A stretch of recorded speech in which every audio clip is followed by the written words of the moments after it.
और ट्रेन थोड़ी देर रुकती थी अंधेरे में, उसी में लालटेन भी डाल दिया, लालटेन डाल दिया उसमें।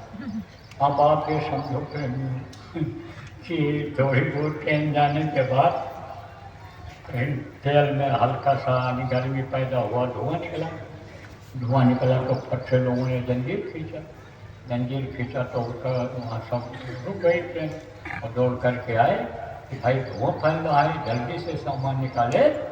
और फिर समझो कि सबके सब बच गए। वहाँ पे समझो कि आग लगती है, कहीं समझो कि ट्रेन रुक गई, अकल आ गई किसी को कि भाई खींच लो इसको, और सब बच गए। तो जो गार्ड था, गार्ड नहीं था भाई, ये तो कोई महान शक्ति इसमें बैठी हुई थी कि जिसकी वजह से ये लोग बच गए। नहीं तो ऐसे केस मैंने नहीं देखा है कि जलती हुई लालटेन के नीचे यानी पड़ी रहे, ऊपर से रजाई कंबल ये बिस्तर पड़ा रहे और उसमें आग न लगे। वो तो मतलब ये है कि धुआं ही होकर के रह गया, और नहीं तो अभी तो ये सब जल के खाक हो गए हो। अरे ट्रेन रुकते तो रुकती है, एकदम से ब्रेक अगर लगा दें तो भी पलट जाए, तेजी में रहती है। इसलिए देखो, जो गाड़ी चलाते हो इमरजेंसी में रुकना पड़े तो धीरे धीरे रोक करके, नहीं है तो साइड में लगा लिया करो, लड़ने न पावे गाड़ी, जगह है तो इस तरह कर लिया करो। तो अब आप ये समझो, कहा था गुरु महाराज, गुलाबी कपड़ा इसीलिए पहनाया गया इनकी रक्षा हो जाए, इनकी बचत हो जाए। जब पहनाया गया था, लोग पहनते थे, तब आप ये समझो कि लोगों ने आजमाइश करके भी देखा, गुरु की दया उसमें दिखाई पड़ी। तो प्रेमियों, आप लोग प्रचार करो, आप लोगों को असली चीज पकड़ो, आप लोगों को मतलब यह है कि आवाज़ सुनने का, भजन का तरीका बताओ, और देखने का तरीका, ध्यान लगाने का, सुमिरन करने का जो नामदान ये दिए हैं ये बताओ अपने अपने हिसाब से। जैसे आप रोज काम करते हो, लेट्रिन जाने का, नहाने धोने का, खाना खाने का, खेत में जाने का, आप समझो काम करते हो, नौकरी पर मजदूरी पर जाने का काम करते हो, समय निकाल करके, ऐसे समय निकाल करके आप लोगों को समझाओ, प्रचार करो। आप एक काम ये बहुत पुराना गुरु महाराज छोड़ करके गए हैं, इसको पूरा करना है। देखो ये प्रचार हुआ तब इतनी भारी भीड़ आई। अब ये जो पुराने लोग हैं ये अंदर अंदर सोचने लगे होंगे, जो यहाँ के आए होंगे, देखे होंगे कि भाई एक आवाज़ पर, एक झंडे के नीचे, एक बाबा के लिए इतने आदमी कभी इकट्ठा हुए ही नहीं होंगे। अम्बाला का पीछे का रिकॉर्ड आप लोगों ने तोड़ दिया। तो खबर लगी जब आपको कि चलें वहाँ पर हमको कुछ मिलेगा, तब आप यहाँ पर आए। तो प्रचार करो, खूब जोरदार प्रचार करो, जोर शोर से प्रचार करो। अब कोई भी काम करना होता है, प्रचार करना होता है, किसी भी मिशन को आगे बढ़ाना होता है, तो उसकी योजना बनाई जाती है, और योजनाबद्ध तरीके से जब काम होता है तब सफलता मिलती है।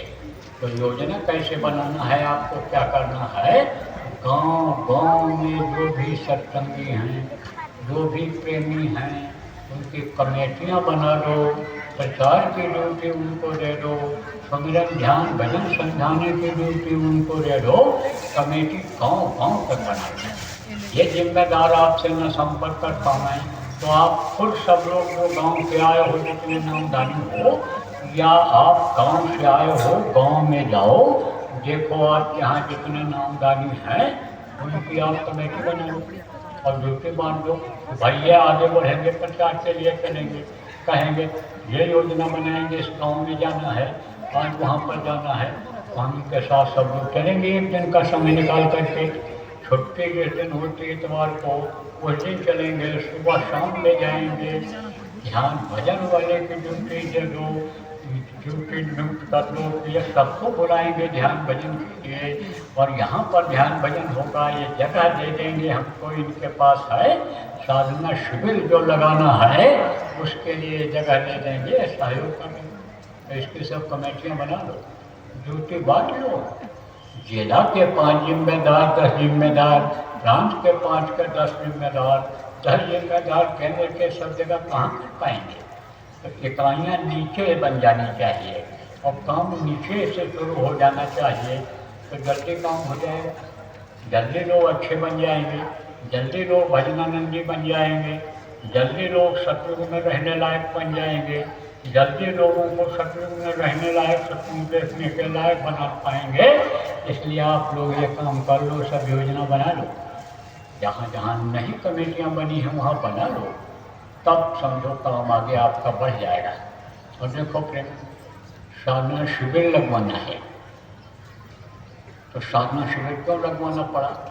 इसलिए लगाना पड़ा कि लोग नामदान भूलते जा रहे हैं, कुछ करना है सिमरन ध्यान भजन, मुझे याद ही नहीं रह पा रहा है, और दुनियादारों के बीच में रहते हैं, तो दुनियादारों के बीच में रहने से उनका रंग चढ़ रहा है, भजन का रंग चढ़ने के बजाय, गुरु भक्ति का रंग चढ़ने के बजाय दुनियादारों का रंग चढ़ रहा है।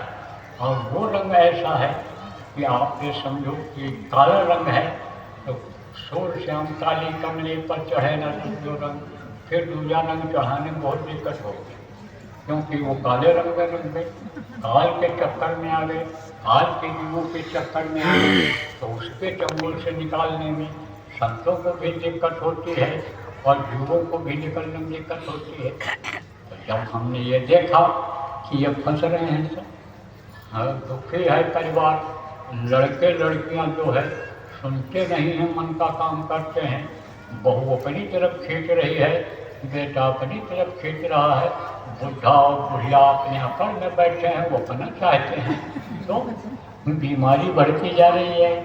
कौन सी बीमारी? लड़ाई झगड़ा की बीमारी, शरीर की बीमारी, खान पान खराब हो रहा है लोगों का, चरित्र गिर रहा है लोगों का।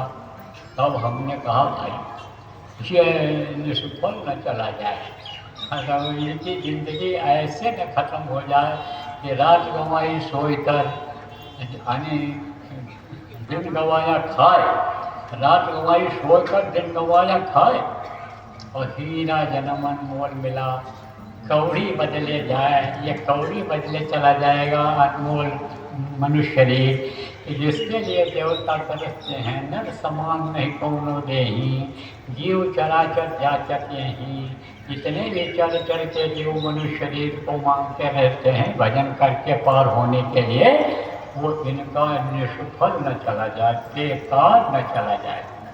इसलिए हमने कहा भाई अब साधना शिविर लगाने की ज़रूरत है, तो साधना शिविर लगाया गया। तो मुहूर्त से जब कोई काम होता है तो उसमें कामयाबी मिल जाती है, तो मुहूर्त उसका निकाला, और मुहूर्त से साधना शिविर लगाने के लिए जगह जगह पर कहा गया। उसके बाद में आपके समझो कि इन साधना शिविरों का नाम भी रखा गया, मुहूर्त का साधना शिविर, फिर दुख निवारण साधना शिविर।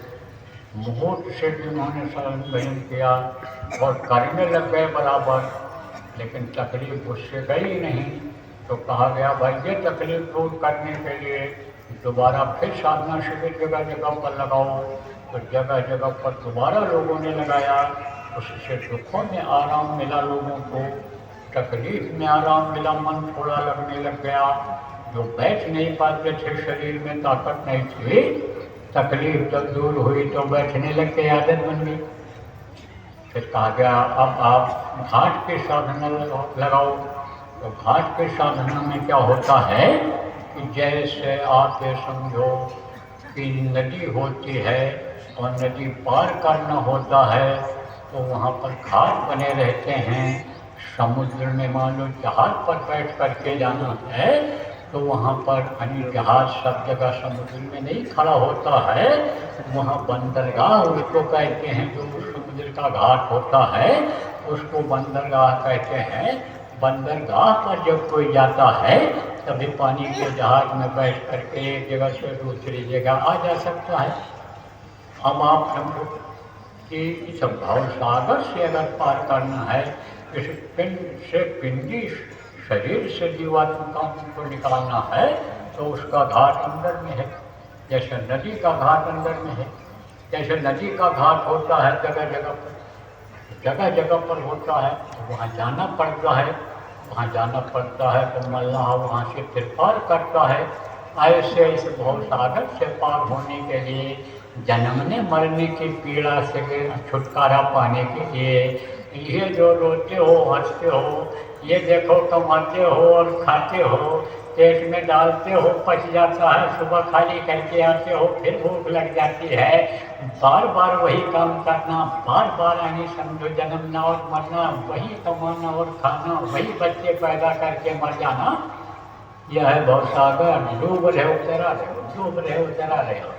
इससे अगर पार होना चाहते हो, फिर नहीं आना चाहते हो भवसागर में दुख झेलने के लिए, तो घाट पर बैठो।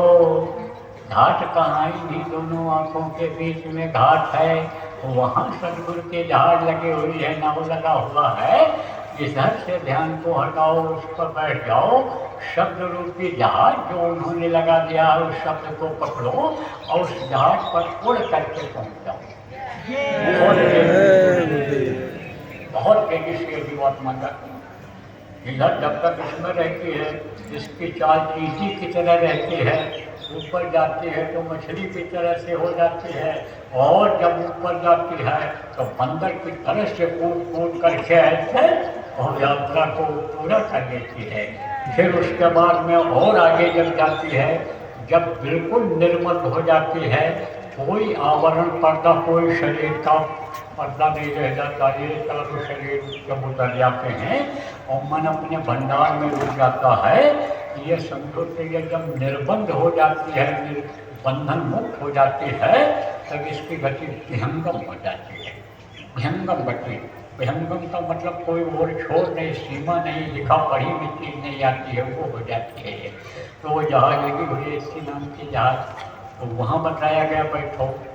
उसके बाद में फिर समझो पिंड छूटेगा कैसे, पिंड छूटेगा नहीं तो आगे जाएगी नहीं, तब पिंडी साधना, ब्रह्मांडी साधना, अंडी साधना, अंडी साधना, पिंडी साधना, यानी पिंड से जीवात्मा निकले, फिर अंडलोक से प्रत्यक्ष हो के अंडलोक से निकल जाए और फिर ब्रह्मांड को पार कर जाए, विहंगम गति हो जाए इसकी, वो साधना लगाएगी, साधना कराएगी। अब देखो कि ये जो अभी की बात साधना बताई गई है, ये खाली समझो कि चित्त की साधना, चित्त आपका लगने लग जाए, चित्त गलत चीज़ का चिंतन न करने लग जाए, चित्त दुनिया की चीज़ों में ही न लग जाए। इच्छा ऐसी जो बनती है, चित्त बनाता है, इच्छा खत्म होती है, उसके लिए चित्त की साधना। और दूसरी साधना बुद्धि की रहेगी, एक खंडों में रहेगी, 4 खंडों में, 4 बार में लगाना रहेगा, 3-3 दिन का। पीछे जो साधना शिविर लगी है 24 घंटे की लगी है, 3 दिन की लगी, 5 दिन की लगी, उज्जैन में 9 दिन की लगाई गई थी। तो अब आप ये समझो प्रेमी कि यानी समझो ये 4 साधना शिविर लगाई गई, इससे समझो बुद्धि सही हो।